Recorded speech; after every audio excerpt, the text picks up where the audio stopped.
नमस्कार, मैं खुशबू कुमारी, आप देख रहे हैं वेब इंडिया न्यूज। यहाँ दी जाती है तमाम सटीक और सही खबरें सबसे पहले आप तक। इस समय की सबसे बड़ी खबर बिहार राज्य के पश्चिम चंपारण जिले के लौरिया क्षेत्र से आ रही है। प्रशांत किशोर जी का आगमन सर जस्ट होने वाला है। आगमन का सर किस बात का संकेत माने? क्या बिगुल यहीं से फूका जाएगा या पहला प्रत्याशी यहीं पर उतारने की कोशिश की जाएगी? किसी भी पार्टी के लीडर को उठा के देखिए, वो सिर्फ अपने लिए सोच रहा है।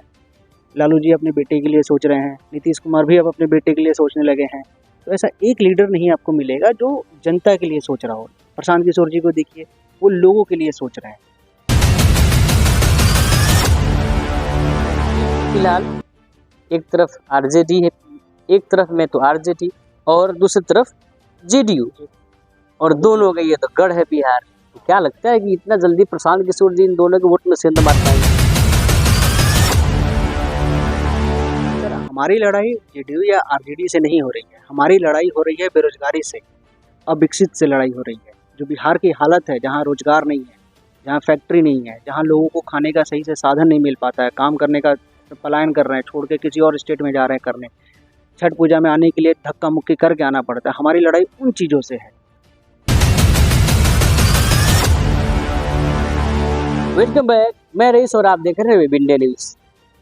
जैसे कि आप जानते हैं कि विधानसभा का चुनाव जितना ही करीब आता जा रहा है, वैसे ही प्रत्येक पार्टी इस चुनावी दंगल के लिए चुनावी युद्ध, राजनीतिक युद्ध तैयार करना शुरू कर दी। हालांकि मैं आपको बता दूं, अभी पश्चिमी चंपारण जिले के अंतर्गत लौरिया विधानसभा क्षेत्र में उपस्थित हूँ और कल इसी विधानसभा क्षेत्र के साहू जैन जो आपका स्टेडियम है, फील्ड है, इसमें प्रशांत किशोर जी का आगमन होगा। और हमारे साथ जन स्वराज के एक्टिव मेंबर रवि प्रकाश जी जुड़े हुए हैं और खास इनसे हम लोग बातचीत करेंगे। बड़ी बात यह है कि इसलिए ये युवा है और युवाओं की चाहत क्या है, आखिर में काफ़ी संख्या में युवा जन स्वराज की ओर क्यों खींचे जा रहे हैं, क्या वजह है? इनसे और भी कई सारे मुद्दे हैं, जन स्वराज की ओर से बातचीत होगी। सर वेलकम है सर आपका हमारा सर न्यूज़ चैनल में, कि आप अपना प्रीशियस समय निकालकर हमें दिए। तो सर आप तो फिलहाल किसी तारुफ का मोहताज सर तो नहीं है, बट मैं चाहूँगा कि इट्स माई प्रोटोकॉल सर, पहले इसको पूरा किया जाए। Thank you so much. आपके माध्यम से सारे लोगों को मेरा नमस्कार। मेरा नाम रवि प्रकाश हुआ, मैं लौरिया विधानसभा क्षेत्र से आता हूँ और मैं जन स्वराज का एक सदस्य हूँ। और हम जन स्वराज के लिए एकदम काम कर रहे हैं ताकि हमारे क्षेत्र का विकास हो सके, हमारे राज्य का विकास हो सके। सर सुनने में सर आया था ये कि आप एक फॉरेनर हैं, मतलब फॉरेन में आप वर्क करते थे, और अचानक सर चुनावी दंगल में आने का सर क्या वजह है? चूँकि आप आए और क्या आपकी वहाँ पर कैसे कैसे समय बीता, क्या क्या किए सर? मैं चाहूँगा सर थोड़ा सा आप अपना परिचय दें। जैसे मैं दुबई में जॉब कर रहा था, लेकिन मैं 1 साल हो गया मैं बिहार में आ चुका हूँ, अपने घर पे आ चुका हूँ, क्योंकि यहाँ की स्थिति देख करके हम प्रशांत किशोर की बातें सुने, प्रभावित हुए, उनसे मिले, उनकी बातों से प्रभावित हुए कि राज्य का विकास तभी होगा जब आपके गांव का विकास होगा, आपके गांव का विकास होगा तो आपके पंचायत का विकास होगा, आपके पंचायत का विकास होगा तो आपके जिले का विकास होगा, आपके जिले का विकास होगा तो राज्य का विकास होगा। इन सभी चीज़ों से प्रभावित हुए हम लोग आए, इसलिए प्रशांत सर के साथ लगे, कदम से कदम मिला के हम बढ़ रहे हैं ताकि हमारे राज्य का विकास हो सके, हमारे राज्य के हमारे आसपास के लोगों का विकास हो सके, लोग अपने रोजगार कर सके। हमें काम करने के लिए बाहर जाना पड़ता है बिहार में, क्योंकि वैसे सुविधा नहीं है आपको करने के लिए। बिहार में रोजगार चाहिए तो आपको सिंपल से एक ही चीज़ आता है, सरकारी नौकरी। 12 करोड़ की आबादी में 22 से 23 लाख पद हैं, उसी पे सिर्फ लड़ाई चलती है, चाहे राजद करे या बीजेपी या जेडीयू, जो भी करे ये लोग बस एक ही चीज़ पे लड़ते हैं, हम 5 लाख नौकरी देंगे। अभी जैसे 17 महीने से प्रचार चल रहा था कि हम 5 लाख नौकरी दी है बीपीएससी टीचर्स की। अगर आप सही समीकरण देखिएगा तो नौकरी दो या 2.25 लाख लोगों को मिली है। बाकी लोग जो हैं आपके जो नियोजित शिक्षक थे, उनको बीपीएससी में कन्वर्ट कर दिया गया है। लेकिन सर सवाल तो बनता है कि सर जब आप जैसे युवा अच्छी खासी जॉब को छोड़कर फॉरेन से और आए और चुनावी दंगल में कूद जाए, क्या वजह से? सर वजह एक ही है सर, विकास। क्योंकि हमारे क्षेत्र में देखिए, चाहे बिहार में देखिए, कोई ऐसे लीडर नहीं है जिनको आप प्रॉपर तरीके से एंटरटेन कर सकें, जो आपके लिए सोच रहे हो। किसी भी पार्टी के लीडर को उठा के देखिए, वो सिर्फ अपने लिए सोच रहा है।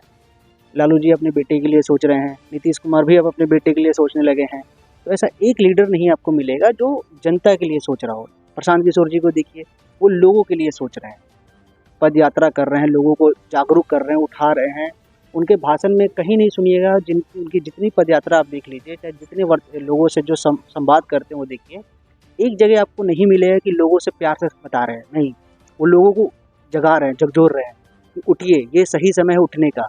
अगर आप अभी नहीं उठिएगा तो आपके बच्चों को ये प्रॉब्लम होगा, जो प्रॉब्लम आप झेल रहे हैं।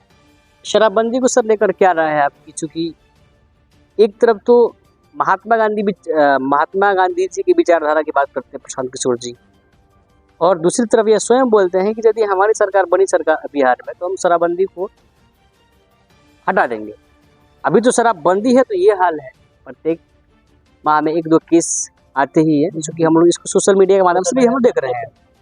तो सर जब शराबबंदी हट जाएगी तो सर तो क्या लगता है इस पे संख्या में बढ़ोतरी होगी कि नहीं होगी? नुकसान तो और होगा। सर एक चीज़ बताते हैं, शराबबंदी हटना इसलिए ज़रूरी है क्योंकि आप कहीं भी जाइए, आपको दारू चाहिए, आपको कभी फ़ोन कीजिए, आपको तक डिलीवरी हो रहा है, होम डिलीवरी। अब वो किस क्वालिटी की डिलीवरी हो रही है ये ना आप जानते हैं ना हम जानते हैं। लोग शराब पी के मर क्यों रहे हैं? क्योंकि वो घटिया क्वालिटी की शराब बन रही है। एटलीस्ट शराबबंदी हटाने का सबसे बड़ा मकसद ये है कि अगर शराबबंदी हटती है तो लोग जो दारू शराब पी रहे हैं, अच्छी बात नहीं है पीना, हम उसके खिलाफ हैं, ऐसा नहीं है कि उसके समर्थन दे रहे हैं, लेकिन जो लोग पी रहे हैं एटलीस्ट एक अच्छी क्वालिटी के, गवर्नमेंट के नज़र में रहेगा कि हाँ क्वालिटी जो एक पैरामीटर होता है उसको फुलफिल किया जा रहा है कि नहीं, तो लोगों की मृत्यु नहीं होगी इस वजह से। आप आज जाइए ना, जो लोग दारू पी रहे हैं, ये तो हर कोई रहा है, आपको भी पता है, पूरी तरीके से डिलीवरी हो रही है हर जगह। जो 50 रुपये खर्च कर सकते हैं आज वो 150, 200, 300 रुपये दे रहे हैं उस चीज़ के लिए। तो आप देखिए जिनके घर में अब चाहत उनको पीना ही है, लेकिन अगर उनकी चाहत कम पैसों में अगर हो रही है, सरकार की तरफ से अगर हो जा रही है, अगर हो रही है शराबबंदी हटने के बाद, तो उनकी आर्थिक स्थिति भी सही रहेगी। सर आपकी लड़ाई किनसे होगी? सीधे सर यदि बात करें तो एक तरफ एनडीए और दूसरी तरफ इंडिया महागठबंधन, लड़ाई किससे करेंगे आप? क्योंकि 2 बड़े मोर्चे आपको संभालने पड़ेंगे, और एक तो फिलहाल एक तरफ आरजेडी है, एक तरफ में तो आरजेडी और दूसरी तरफ जेडीयू, और दोनों का ये तो गढ़ है बिहार। तो क्या लगता है कि इतना जल्दी प्रशांत किशोर जी इन दोनों के वोट में सेंध मार पाएंगे?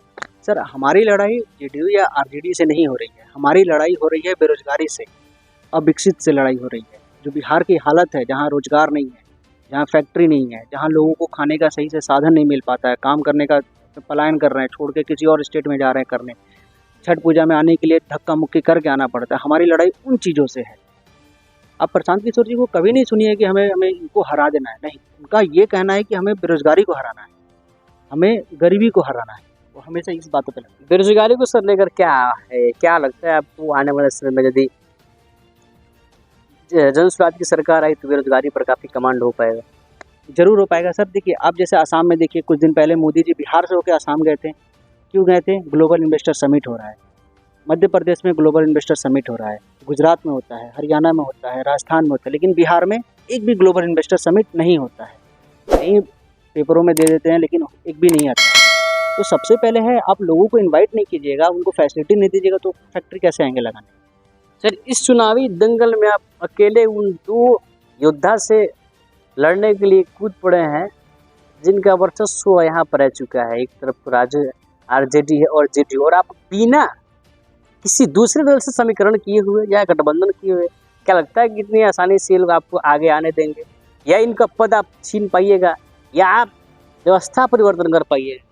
जरूर सर हम लोग कर पाएंगे। कारण इसके लिए पीछे बताते हैं कि लोग बीजेपी को या फिर जेडीयू को वोट क्यों देते हैं, क्योंकि वो आरजेडी को नहीं देना चाहते हैं, उनके पास विकल्प नहीं है। क्योंकि वो आरजेडी इसलिए नहीं देना चाहते हैं, जंगल राज सबको पता है 15 साल स्थिति क्या थी।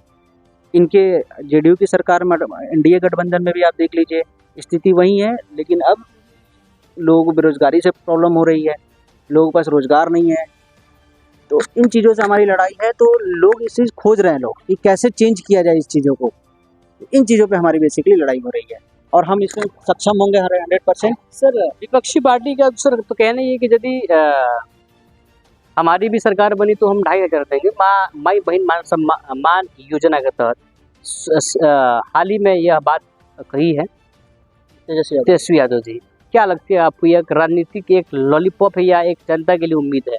सर ये सबसे बड़ी चीज़, बहुत बड़ी लॉलीपॉप चीज़ है, क्योंकि बिहार का बजट अभी देखिए 2 दिन कल ही निकला है, 3,40,000 करोड़ का है। अगर आप बिहार के महिला देखिएगा तो 2,14 करोड़ की आबादी में 6 करोड़ महिलाएं होंगी। तो अगर आप 2,500 रुपये के हिसाब से जोड़िए तो 1 लाख 1.5 लाख करोड़ रुपए आते हैं। तो आप सीधा 40% आबादी अगर सिर्फ आप लोगों को योजना देने में लगा देंगे तो बिहार का विकास कैसे करेंगे आप? सर सवाल तो ये भी है कि आपसे यही प्लान तो आपके भी पास है कि वृद्धा पेंशन को बढ़ा कर 2000 करना है, तो आप सर कहाँ से देंगे? चूँकि बजट तो यही है, बढ़े कहाँ से? वृद्धा पेंशन बढ़ाना बहुत ज़रूरी है क्योंकि वृद्ध लोग काम नहीं कर सकते हैं। लोग आप 60, 70, 65 की एज में हो जाइए तो आप उस हिसाब से काम नहीं कर पाएंगे। लेकिन यंग जनरेशन्स के लिए हम योजनाओं का पालन करेंगे। जैसे कि अगर महिला लोग हैं तो बकरी पालन योजना आती है, गाय पालन योजना है, आपकी बहुत सारी मुर्गी पालन है, तो इनको उन चीज़ों से जोड़ा जाएगा ताकि वो आत्मनिर्भर बन सके। आप 2500 रुपये दे के आप उन्हें भीख नहीं देना चाहते ना, ज़िंदगी भर वो 2500 के भरोसे तो ज़िंदगी नहीं जिएंगे। तो वो आत्मनिर्भर जब तक बनेंगे नहीं, जब तक खुद कमाना नहीं शुरू करेंगे, तो उनके बच्चे भी सीखेंगे ये चीज़ें कि मेरे घर वाले मम्मी पापा काम कर रहे हैं, मेरे माँ बाप जो भी हैं काम कर रहे हैं, मेहनत कर रहे हैं, तो उनके बच्चे भी देख के वो मेहनती बनेंगे। घर में बिजनेस होगा खुद का, अगर मान लीजिए 20-50 बकरी अगर पालन कर रहे हैं कोई, आगे बढ़ाएंगे। वो जब आगे बढ़ाएंगे तो वो रोजगार भी देंगे लोगों को। प्रशांत किशोर जी का आगमन सर जस्ट होने वाला है। आगमन का सर किस बात का संकेत माने? क्या बिल्कुल यहीं से फूका जाएगा या पहला प्रत्याशी यहीं पर उतारने की कोशिश की जाएगी या पहला नाम यहीं से होगा शुरू या कुछ और प्लान है? सर प्रशांत किशोर जी का आगमन का सबसे बड़ा कारण है गांधी जी। गांधी जी ने अपना सत्याग्रह आंदोलन भी पश्चिमी चंपारण से शुरू किया था और इसीलिए प्रशांत किशोर जी अपना जब भी देखिएगा पदयात्रा भी पश्चिमी चंपारण से ही शुरू किए थे और अपनी जो अब हर जिले में जाके जो ये रैली करने वाले हैं ये भी पश्चिमी चंपारण से ही शुरू कर रहे हैं ताकि लोगों को ये विश्वास दिला सके कि हम गांधी जी के मार्ग पे भी चल रहे हैं।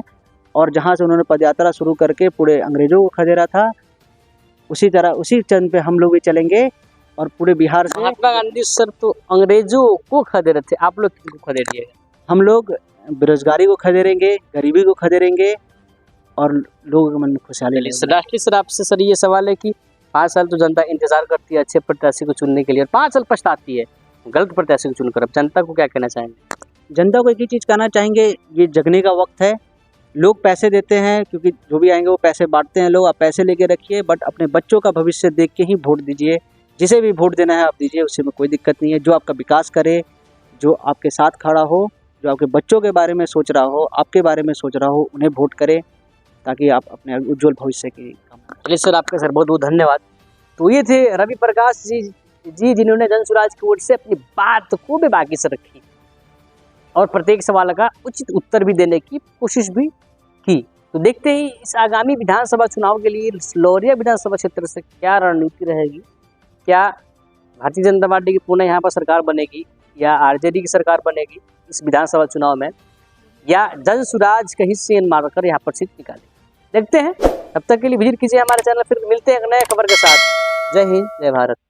आपका सपना, आपके बच्चे का उज्जवल भविष्य, एक ऐसा स्कूल जहां शिक्षा का मतलब सिर्फ किताबें नहीं बल्कि संपूर्ण विकास हो। जी हाँ, अब आपके शहर रामनगर के विजडम पब्लिक स्कूल में मिलता है आधुनिक स्मार्ट क्लासेस और अनुभवी शिक्षकों का मार्गदर्शन। यहाँ आपके नर्सरी से लेकर 8वीं तक के बच्चों लिए ऑयल मॉडर्न सब्जेक्ट, उर्दू विषय, ICSE कैरिकुलम व कंप्यूटर क्लास की विशेष सुविधा। विजडम पब्लिक स्कूल के द्वारा आपके बच्चों को बोलने का कौशल, सुनने का कौशल, सार्वजनिक रूप से बोलना, व्याकरण, आत्मविश्वास बढ़ाना, समूह चर्चा, संचार कौशल, सामग्री लेखन, दैनिक उपयोग वाक्यांश, व्यक्तित्व विकास, उच्चारण और शब्दावली का निर्माण पर विशेष ध्यान। विजडम पब्लिक स्कूल का संकल्प सुरक्षा और गुणवत्ता, शिक्षा का संगम। CCTV से लैस क्लासरूम, बच्चों को तकनीक से जुड़ने के लिए आधुनिक कंप्यूटर और रोबोटिक्स की सुविधा। यहाँ सिर्फ पढ़ाई ही नहीं, नैतिक मूल्यों और संस्कारों पर भी पूरा ध्यान। वहीं शारीरिक विकास के लिए टाइम टू टाइम स्पोर्ट्स की सुविधा। समर कैंप में science project, social studies model, art and craft कराई जाती है। विजडम पब्लिक स्कूल को डॉक्टर्स, प्रोफेसर्स और engineers, highly qualified and trend teachers के द्वारा मैनेज किया जाता है। अपने बच्चों का बेहतर शिक्षा, बेहतर भविष्य के लिए आज ही एडमिशन कराएं विजडम पब्लिक स्कूल में, जिसमें फर्स्ट 50 बच्चों का एडमिशन चार्ज फ्री है। तो देर किस बात की? विजडम पब्लिक स्कूल का पूरा पता है नारायणापुर वार्ड नंबर 8, रामनगर, पश्चिम चंपारण। विजडम पब्लिक स्कूल के डायरेक्टर हैं MTech, AMU, PhD JMI, new Delhi व पूर्व असिस्टेंट प्रोफेसर, जो देश विदेश में शिक्षा के क्षेत्र में अपना योगदान दे चुके हैं। वो डायरेक्टर हैं डॉक्टर मोहम्मद कलीमुल्लाह, जिनके जरिए से आपके बच्चों की देखरेख की जा रही है। वहीं principal BCom BEd Saurabh Kumar Srivastava, जिनके द्वारा आपके बच्चों के डेवलपमेंट के लिए कार्यरत है, जिनका संपर्क नंबर है 85109910 610 800 2631